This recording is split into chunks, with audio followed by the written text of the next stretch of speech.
La musique, il ne faut pas en parler, il faut la faire. Eh bien oui, je propose que nous suivions l'exemple paradoxal de Vladimir Yankélévitch, qui en dépit de cette affirmation, n'a jamais cessé de parler ni de tenter d'élucider la chose musicale, dont il disait par ailleurs qu'elle était comme la profondeur paradoxale de l'apparence. Alors, philosophons un peu, philosophons, voulez-vous, philosophons en toute subjectivité, avec Michel Sonny, à travers sa vision singulière de la musique, celle d'un artiste, il est pianiste, compositeur, pédagogue et philosophe à toute heure.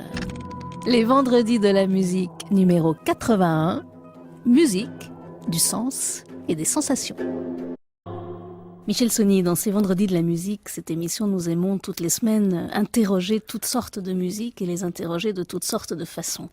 Alors, pour nous, c'est tout à fait intéressant aujourd'hui de se demander avec vous, qui êtes à la fois philosophe, compositeur, pianiste, pédagogue, de se poser des questions de fond. Ce que vous faites à travers un entretien avec Monique Filonenko dans un livre qui est sorti chez Michel de Mol, qui est accompagné d'ailleurs de 2 DVD avec un programme liste où on vous voit donc en situation là d'artistes, de musiciens. Donc ça s'appelle La musique en question. Donc on va essayer de refaire un parcours en se posant avec vous un certain nombre de questions de fond. Et peut-être la première, c'est effectivement la plus difficile. Qu'est-ce que la musique ? Et peut-être pour essayer de trouver un premier point, un premier fil, on pourrait remonter à l'Antiquité. On vient d'écouter une musique justement venant de l'Antiquité, parce que à ce moment-là de l'histoire, où les philosophes sont très importants, la musique est classée de façon particulière. Oui, alors comme vous l'avez dit très justement, c'est certainement une chose, la musique est une discipline extrêmement complexe et difficile à définir parce qu'elle échappe un peu à toutes les définitions. On pourrait penser, on pourrait dire déjà que peut-être elle intervient au moment où toutes les autres formes d'expression sont épuisées, à partir du moment où justement les mots ont leurs limites, et toutes les autres formes d'expression également, reste la musique qui, elle, peut-être les englobe toutes à la fois. Je veux dire par là qu'elle est plus certainement le langage de la sensation qui est une entité très impondérable par nature, et elle essaye d'être justement le moyen d'expression le plus complet qui soit de la sensation, de ce sentiment très particulier que l'on peut éprouver, qui va au-delà des mots et qui peut-être exprime soit une idée, soit un concept, soit une émotion d'une manière plus complète, plus globale, et plus définitive. Alors ce qui est assez amusant, c'est qu'on entre tout de suite dans l'idée paradoxale, parce qu'au tout début, je citais une phrase de Yankélévitch, qui a été votre maître, on va en parler, enfin qui est très important pour vous comme philosophe, et qui justement dit qu'on ne peut pas parler de la musique, il vaut mieux la faire, mais lui n'a pas cessé de parler et d'écrire sur la musique, donc on est tous un peu dans cette envie à la fois de se dire, bon, c'est l'ineffable, comme il le disait, mais en même temps, comment en parler ? C'est-à-dire, c'est un peu, si vous voulez, comme l'asymptote en mathématiques, on peut en parler, on peut s'approcher d'une définition, mais jamais la toucher, parce qu'elle échappe à toute définition, et je pense que ce ne serait pas souhaitable aussi de l'enfermer dans une définition. La musique est un art et une science combinée. Oui, parce que vous dites mathématiques, chez les anciens, chez les Grecs, elle était classée avec les mathématiques. Il ne faut pas oublier que nous devons la théorie musicale à de grands mathématiciens, mais c'était une époque, et Pythagore en particulier, c'est une époque où les sciences n'étaient pas divisées. Le musicien était en même temps philosophe, mathématicien, moraliste, et donc Pythagore, que l'on connaît bien pour son théorème fameux mathématique, a aussi institué le principe de la gamme. Et donc, toute la théorie musicale s'est peu à peu construite grâce à des esprits éclectiques qui étaient tous aussi bien capables de concevoir des hautes théories mathématiques que, justement, d'exprimer par ces théories mathématiques une forme de philosophie et constituer de cette philosophie faire naître un art comme la musique sur une théorie qui a tenu un peu plus de 2000 ans jusqu'au moment où on a voulu abolir la tonalité. Mais ça a tenu 2 millénaires. Alors, Pour moi. il y a deux postures, en fait, quand on parle de la musique, et on le voit bien dans ce livre d'entretien que vous avez avec Monique Filorenko, c'est qu'il y a la posture de celui qui compose, de celui qui s'empare de ce langage. Et là, vous parlez mathématiques, on sait aussi qu'il y a après cette construction du langage musical qui va être de plus en plus sophistiqué et qui va demander apprentissage, maîtrise de techniques, de pensée, de composition. Et puis, il y a celui qui la reçoit, celui qui l'écoute. Et là encore, vous avez une façon de parler de la musique qui m'interrogeait beaucoup, parce que c'est vrai que beaucoup des gens qui aiment la musique, alors peut-être c'est vrai avec les autres arts, ont tendance à la penser comme l'art qui ne ressemble absolument pas aux autres, qui aurait une spécificité particulière. En particulier pour vous, ça serait cette obligation du passage à l'interprétation, comme si la partition ne donnait pas la vérité de la musique. D'une part. Et d'autre part, c'est une spécificité aussi qui n'appartient qu'à elle.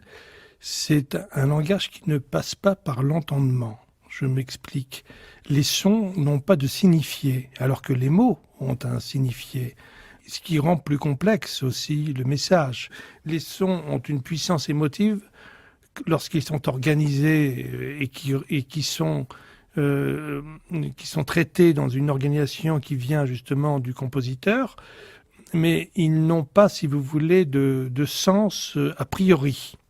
Ce qui fait que la musique peut être ressentie finalement en fonction de l'émotion qu'il a fait vivre et de celui, bien entendu, de l'interprète.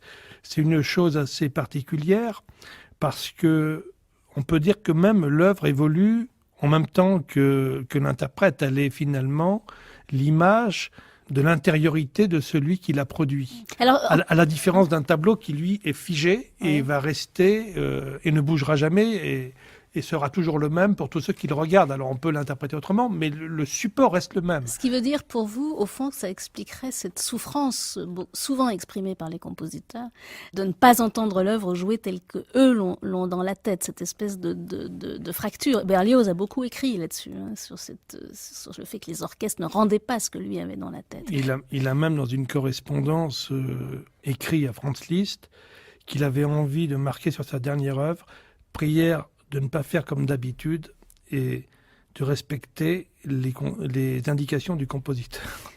Parce que, bien entendu, le compositeur, lorsqu'il crée une œuvre, il a une sensation très particulière, une émotion qu'il est seul à ressentir, mais qui n'appartient qu'à lui. Mais donc qui serait de l'ordre de l'incommunicable, d'une certaine façon. Si c'est de l'ordre de l'incommunicable. Oui. Mais on pourrait dire aussi que l'œuvre, une fois créée, ne lui appartient plus.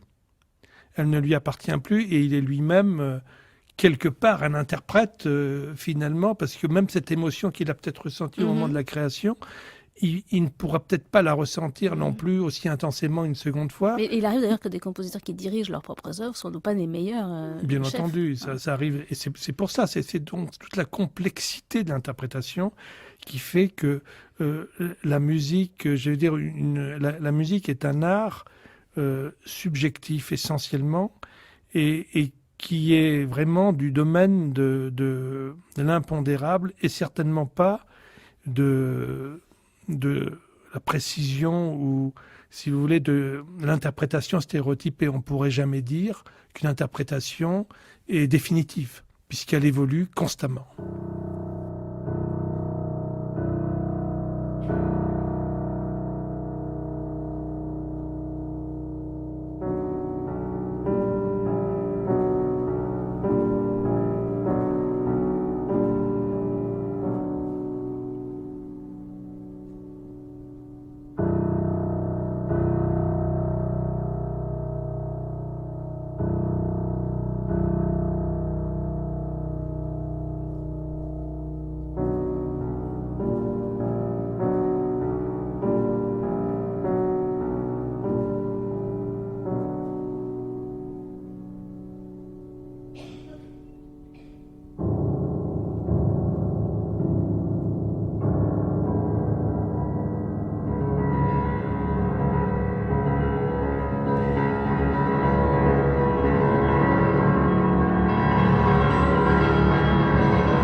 extrait d'une œuvre qui s'appelle Triptyque, c'était Origine, et c'était Michel Sonny qui est avec nous cet après-midi, un enregistrement live le 11 décembre 1990 à l'Espace Cardin. Alors, Michel Sonny, c'est formidable, on va se livrer à un exercice à la fois philosophique et musical, puisque je le disais, vous travaillez beaucoup la philosophie et la musique, c'est vous qui avez composé cette pièce, et vous avez voulu, et là on posait la question, vous disiez la musique c'est avant tout la sensation, mais c'est aussi l'expression de quelque chose, puisque là vous avez voulu nous raconter quelque chose, y compris quelque chose de philosophique. Alors on va peut-être essayer avec vous de voir ce qu'il y avait dans ce qu'on vient d'entendre.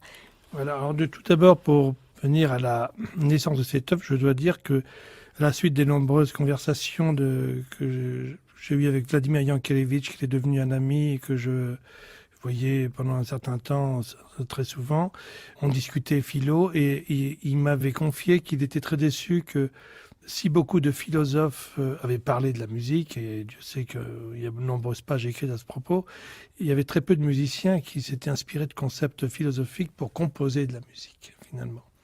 Et donc, c'est en hommage un peu à cette idée qu'il avait suggérée que j'ai composé en sa mémoire cette œuvre, qui est une œuvre qui s'inspire de 3 concepts philosophiques qui sont l'origine, c'est-à-dire ce qui se passait avant le début finalement de l'apparition du temps et la mise en place donc avant cosmique le Big Bang. Avant le Big Bang, et ce qui suppose qu'il y a un vrai défi pour le compositeur dans la mesure... Pour tout le monde d'ailleurs. Et pour tout le monde, bien entendu. Et si vous voulez, donc on peut penser que pour exprimer justement l'avant Big Bang, il faut exprimer le rien. Et c'est très difficile d'exprimer le rien en dehors de silence pour la musique. Et donc, une chose qu'on entend, qui est difficile pour l'auditeur de comprendre, mais qui est inscrite sur la partition, la musique commence par une certaine forme de silence qui sont infinis. Et à un moment donné, donc, l'interprète commence par du silence, et dans ce silence sont suspendues des sonorités qui commencent à bouger, et c'est on pourrait dire, l'apparition du mouvement. Et que l'origine a eu comme départ, peut-être, et comme phénomène déclenchement, le mouvement. Et le mouvement, c'est l'apparition du temps. Le temps, c'est lorsqu'il a commencé à se passer quelque chose qu'on peut faire partir l'horloge, c'est l'horloge cosmique. Et donc, c'est à partir du moment où la matière a commencé à bouger, à s'organiser d'une manière désordonnée pour arriver du chaos originel à une forme d'ordre préétabli. Alors moi, je l'exprime dans la musique avec, si vous voulez, un départ qui est justement un peu chaotique et qui progresse dans une atonalité pour finir dans un principe de tonalité qui représente finalement l'ordre établi. L'organisation. Et donc, alors vous avez quand même il était un peu dur, Yankelevitch, parce qu'il y a quand même des gens comme Joseph Haydn dans la création qui commencent par le chaos. Bien sûr. Ce chaos et puis la lumière qui jaillit. Oui, oui.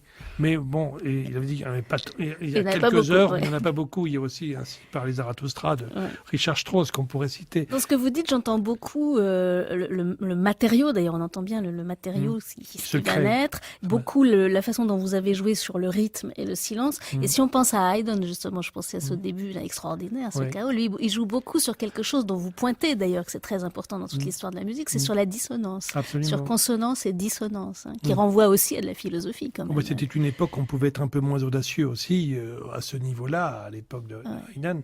Mais il en avait compris l'esprit, ce qui est important. Et donc ce triptyque est composé de 3 parties. Donc il y a l'origine, qu'on vient d'entendre. Ensuite, c'est la genèse et la métamorphose. Comment, à partir de 2 notes, peuvent s'articuler aussi l'apparition d'une forme qui prend un sens. Et c'est l'apparition de la mélodie, en quelque sorte, finalement, symboliquement dans la musique. Et le 3e volet, l'inexorable, qui est la force cosmique qui dépasse tout, finalement, et qui ramène la dimension humaine à une très petite chose. Mais alors, justement, puisqu'on essaie de réfléchir à ce que peut dire la musique, ou à ce qu'on peut lui faire dire, et comment c'est reçu, parce que là, vous parlez en tant que compositeur, il y a le titre, on sait par exemple, vous êtes quelqu'un de très lystien, on va écouter du Liszt parce qu'il va nous permettre de réfléchir, que Liszt mettait toujours des titres, donc c'était des invites à l'auditeur. Donc, mais si on réfléchit justement à ce qui est exprimé, Tout ce que vous venez de nous dire, comment vous pensez que l'auditeur peut le percevoir si vous n'avez pas cette explication? Si on essaie de réfléchir justement à ce que c'est que ce langage entre guillemets qu'est la musique, parce que c'est pas un vrai langage. Je pense que lorsque la musique prétend illustrer une idée ou une situation particulière, il est toujours intéressant d'en connaître l'origine. À partir de là, on la ressent un peu, chacun avec sa sensibilité. Mais c'est vrai que c'est intéressant pour l'auditeur de connaître les circonstances dans lesquelles on peut être composé une œuvre. Mais c'est pas indispensable. C'est pas indispensable. On pourrait écouter cette œuvre sans savoir finalement ce qu'elle représente. Elle n'en serait pas, pour le moins, créatrice d'émotions. Et chacun pourrait peut-être, et certains peut-être trouveraient spontanément l'idée compositionnelle du départ. Bon, on va essayer de se plonger dans l'inexorable, tel que vous nous le proposez à l'écoute, Michel Saugny.